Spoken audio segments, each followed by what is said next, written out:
Zigzag and One, a place where we honestly discuss how to embrace the zigs and the zags in our crazy lives. Running away is not an option. Living in defeat is not an option.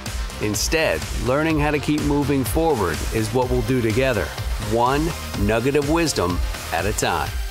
Your host is Melony Brown. She's navigated a few zigs and zags in her life with the determination to never give up. Expect great stories and lots of laughs. Are you ready? Let's do it.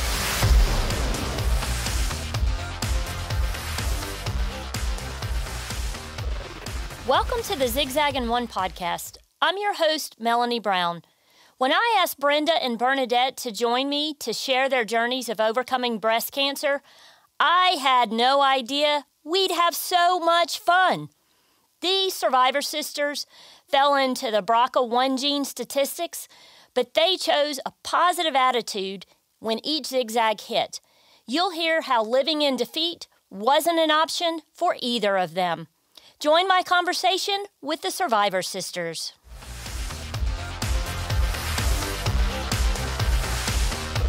I am so excited today to have two incredibly special guests. These ladies are friends, and they have a story that you've got to hear. There's so much twists and turns and zigs and zags.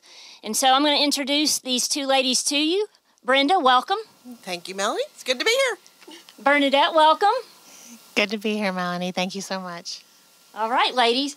So we're going to be talking about the diagnosis that both of you have in common and your journeys. So because, Brenda, you were diagnosed first, let's start with you. So tell me a little bit about the backstory before the diagnosis and then the journey going forward. And I'm going to apologize in advance because I'm sure I'm going to interrupt you and ask further questions. All right, Melony. Well, here we go. My name's Brenda. I basically was, I'm a mother of two girls, and I had just had my second child. Her name's Rory. She was 4 months old. I was working in the emergency room because I'm an emergency room nurse, and I had forgotten my breast pump. And while I was there, I basically had to try to relieve myself because I don't know if you've ever been a lactating mother, but it's very, very uncomfortable. Yes, I have. And it is extremely uncomfortable when it's time to pump. So here I am in the bathroom of my ER in between patients trying to relieve myself because I had forgotten my breast pump, and I felt a lump. I didn't think anything of it at the time. I called my doctor the next day, and she said, oh, sometimes women can get, benign growth related to lactation. So I said, okay. She goes, come in, we'll get it checked. So I went in and got it checked. She really couldn't figure out what it was. Sent me to a breast surgeon, did a mammogram while lactating, still not very fun. Oh my goodness, I cannot even imagine. Oh, wow. Anyways, long story short, I was diagnosed with breast cancer. By the time they staged it, it was stage 3 due to size. It was probably about the size of a lemon when it started. So, wow. Yeah. And while you were a young mom, working, yeah. Yes. So tell me a little bit more about what happened after that. After you were diagnosed, what did your treatment look like? Well, after I was, believe it or not, my sister was actually living with me when I got diagnosed. That was a very hard day, because I guess knowing that I'm an ER nurse, it wasn't one of those things where like, hey, can you come back to the office? They basically told me on the phone, and that was just a really horrible day. But after that, it was just crazy, because I had so many things that were scheduled in 1 week. It was, go and have your heart checked, go and have, a full body CAT scan or something like that. I mean, they just had to make sure there was no Mets anywhere else. And there was just a lot of different studies that had to be done. And after that, I met with the oncologist, and we decided it was chemo. So then I started chemo.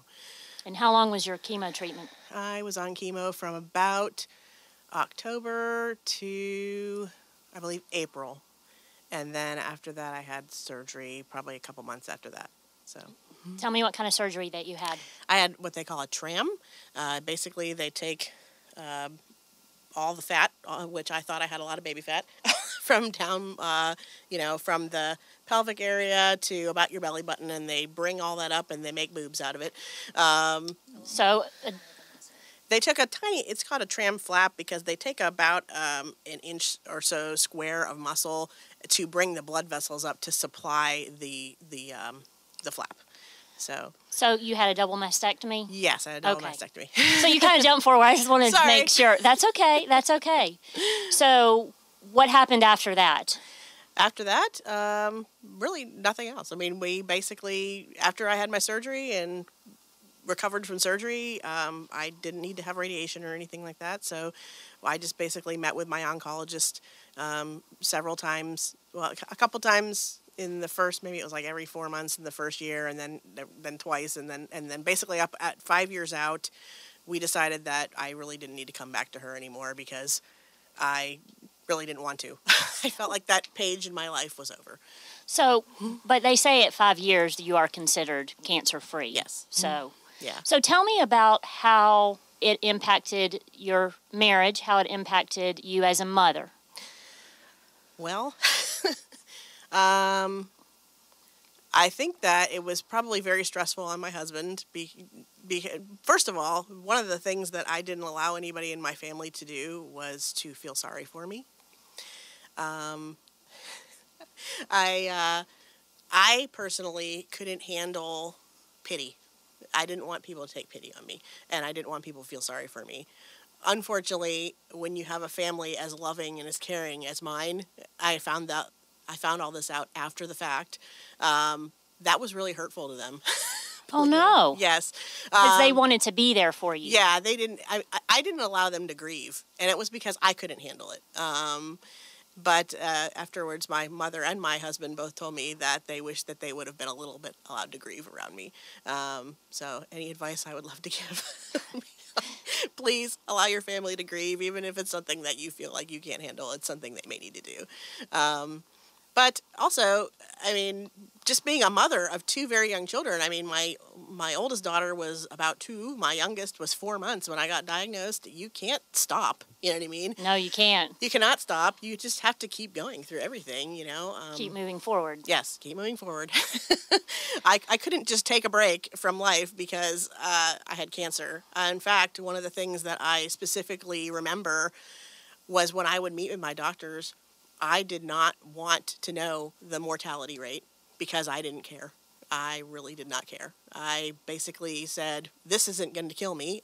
I'm not being taken away today from this. I'm going to be here for my daughter's weddings, graduations. I'm going to be here for the rest of my life, you know, my natural life. So I don't want to know if this is going to kill me because I know it's not right there.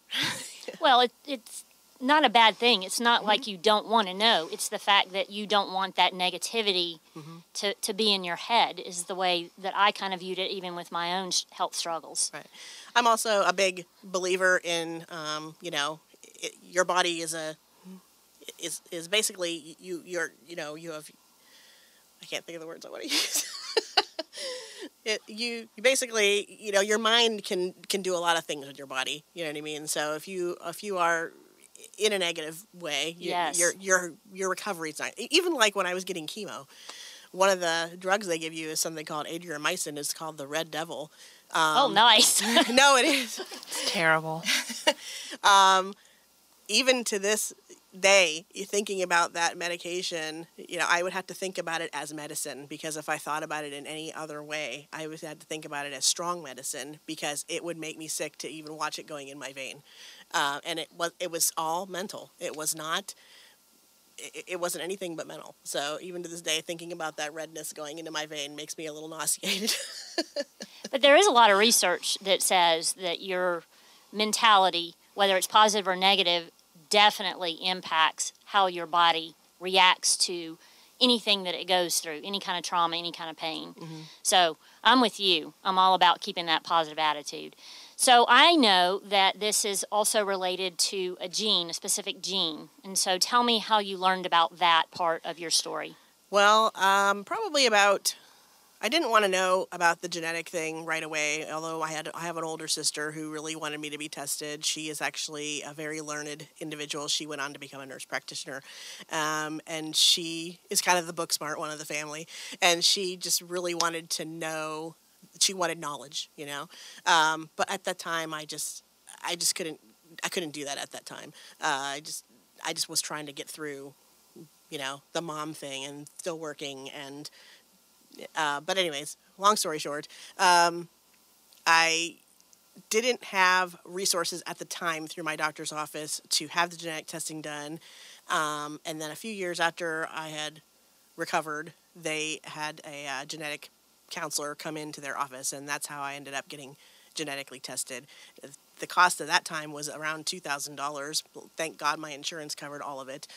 And once they basically tested me, they found out that I had BRCA1, and from there I could get that result to my siblings, and then they could be tested if they wanted to, which would cost them about $500 because it was something called a single site analysis as opposed to a comprehensive analysis.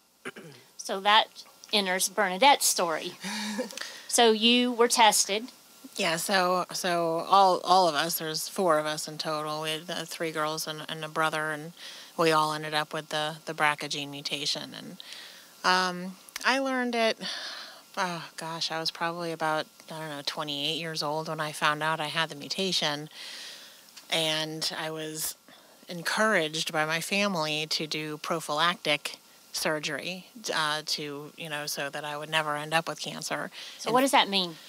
So basically getting the bilateral mastectomy before you're ever diagnosed with cancer. So a preventative rather than a reactive. Mm-hmm. Okay. Which, our sister actually did that. Okay, your older sister. Mm-hmm. But I didn't want to. That's a hard decision. I would agree. Especially for somebody in their late 20s, early 30s. I always said, I'll do it eventually. Well, when I was 36, I still hadn't done it. And, but I was getting, checked. I was getting mammograms every year and MRIs every year. So every 6 months I was getting some kind of screening. Mm-hmm. And in February of 2016, right after we had a girls' trip to New Orleans, the time of our lives in New Orleans. And then I come back and I go and get this MRI, and they called me back in, said that they thought they saw something, so they did a biopsy, and then I found out at work that it was positive, that I had breast cancer. Wow. So how did you feel knowing that you waited and then you ended up having breast cancer? I mean, that's playing Russian roulette, and I understand why. I mean, I can't imagine willingly going in and having a bilateral mastectomy. I totally understand. Mm-hmm. And I guess what were your thoughts at that point when you got the diagnosis? I kind of always knew that I would end up with it. I always knew I would end up with it. So I was kind of kicking myself that I didn't. Brenda's holding back laughter. Why are you holding back laughter? She's like, I always knew I'd end up with it. She just wants to follow in my footsteps. Everything she does. My whole life, she's wanted to follow in my footsteps. That's so true. Bernadette, though, this is not something that you follow in your older sister's footsteps. That's not why I do. I would always get it, but that is kind of funny. No, I just always had this feeling that I would get it eventually. So the fact that I never got the prophylactic, I mean, I was kicking myself. Absolutely. I felt like, I'm so stupid. Why didn't I do that? But, you never know. And then I knew. No, you don't. If I had, I would have always been like, well, what if I never would have gotten cancer? Did I have to do this? So there's no winning in that situation. No, there's not. There's not. So tell us about the treatment that you underwent after that diagnosis. So I went and saw an oncologist, and she recommended chemotherapy. So I did that from April of 2016 until August of 2016. During that time, my hair started falling out. So went and I actually went to this women's center at the hospital, and they shaved my head and well, first they fitted me for a wig, and when the wig went in, had my head shaved, gave me the wig. It looked just like my hair. Very cool. Yeah. And then I continued with my chemo treatments. And then I had bilateral mastectomy in September of 2016. And then radiation in December of 2016 to, November 2016 to January of 2017. Okay. And then I went back in December of 2017 and had another reconstruction. Okay. So I don't know enough about medicine to know, was yours different in size or composition than Brenda's, and that's why you did radiation and she didn't? Mine was actually smaller. Interesting. I was only stage 1. They caught it really early because I was getting those screenings every 6 months. Thank goodness. It was my choice. Okay. They told me I could do radiation or I could not. Of course, they always recommend it because they always want to recommend the most aggressive, yes, the most aggressive form of treatment. But I was like, give it all to me. I want to make sure that this never comes back. And I was opposite. I just was like, once I knew after the surgery that it never made it into my lymph nodes, I decided that I didn't need a radiation. And I don't know if that's because I'm more medical or whatever, but I was just kind of like, I don't see the benefit of it. So, I mean, I just decided not even to go that path. Well, and that's fair because each journey is different. And so you have to go with what works best for you. So because you have children, tell me what the plan is going forward for your girls. Well, again, I said that my oldest sister's already had her daughter tested. I have talked to my kids about it. We have agreed that I'll let it be their decision whenever they want. I don't feel the need to burden my children with a decision that will make them anxious about having to cut off a body part in the future. Sure. I would prefer to let more research come out, and hopefully, like I just read somewhere, that they just found some kind of an antibody now that actually attacks cancer cells. I'm like, oh my God, wouldn't that be wonderful? So I just didn't want them to have to worry about that. But they have the option to. I figured like after 18, maybe before they go to college, maybe that would be a good time, because we know with the BRCA gene, unfortunately, when you drink heavily, you basically are at more risk for developing cancer. My sister actually explained it to me in this way. She said normal cells have certain layers of protection, and a BRCA gene causes your cells to like have less layers of protection. So every time you get some kind of antioxidant, whether it be like, alcohol or smoking or just being obese or, you know what I mean? Just kind of anything that attacks that cell, you just have less of a protective covering around it, which causes it to mutate. Does that make sense? Yeah, it does. Okay. Absolutely.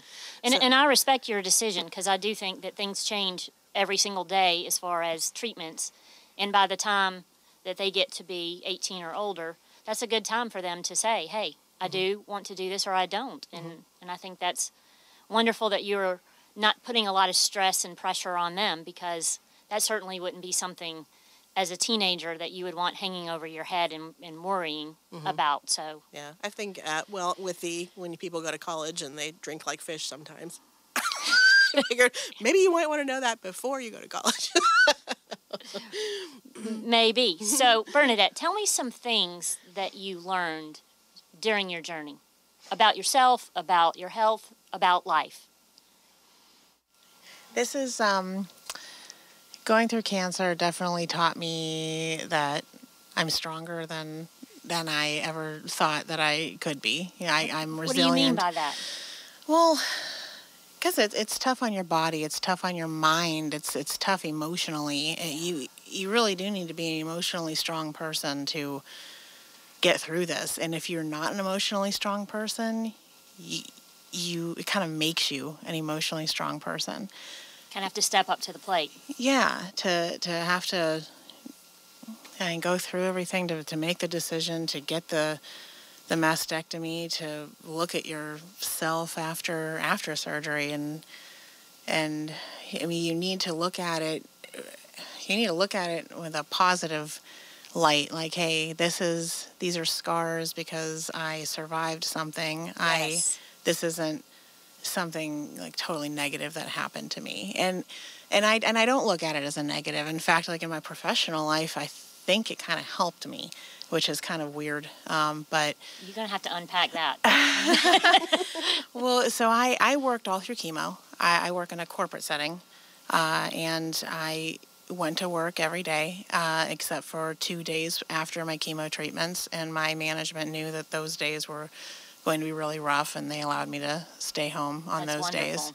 They felt that way. Yeah, they told me throughout, if you need to take time off, go ahead. I said no. I think working helped me through it. And the fact that I handled it so well, like my management, everybody knew that needed to know. I handled that well, so they saw what I was capable of. And it ended up giving me the job of my dreams, where I actually get to travel the world a little bit. And yeah, I'm a little jealous when I see that, when you post about that. I'm a little jealous, I have to admit. It is a blessing. I don't even know. I question myself, what did I do to earn this? And part of it was my job, my work ethic.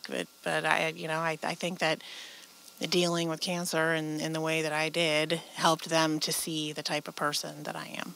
In the face of adversity, you didn't crumble. Mm-hmm. That you fought hard. Yeah. That's wonderful.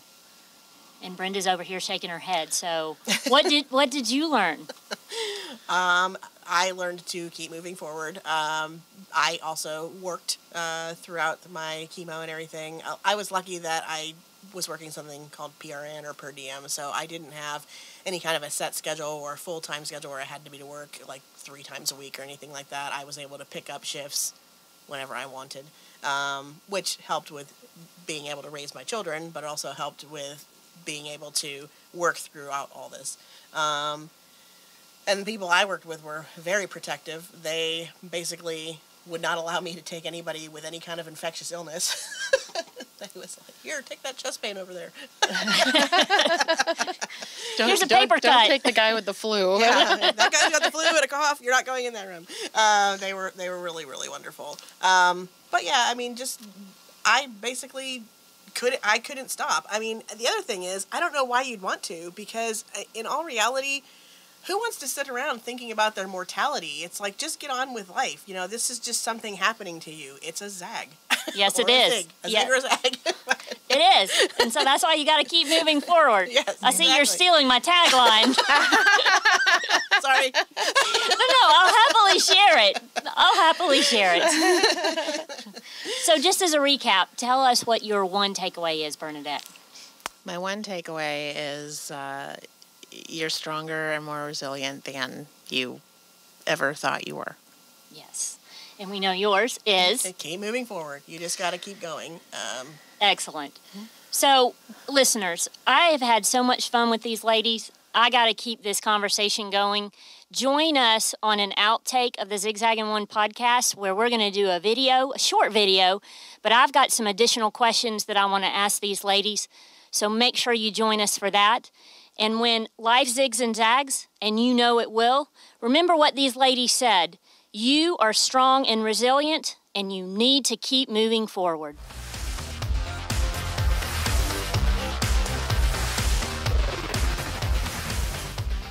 Don't you just love their attitudes?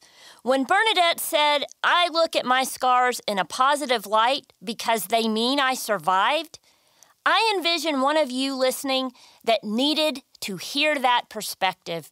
Scars do not mean you were defeated. They mean you survived. My time with the Survivor Sisters flew by.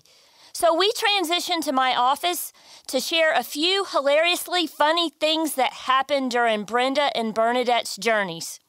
You can catch the video outtake on my YouTube channel at Melony Brown.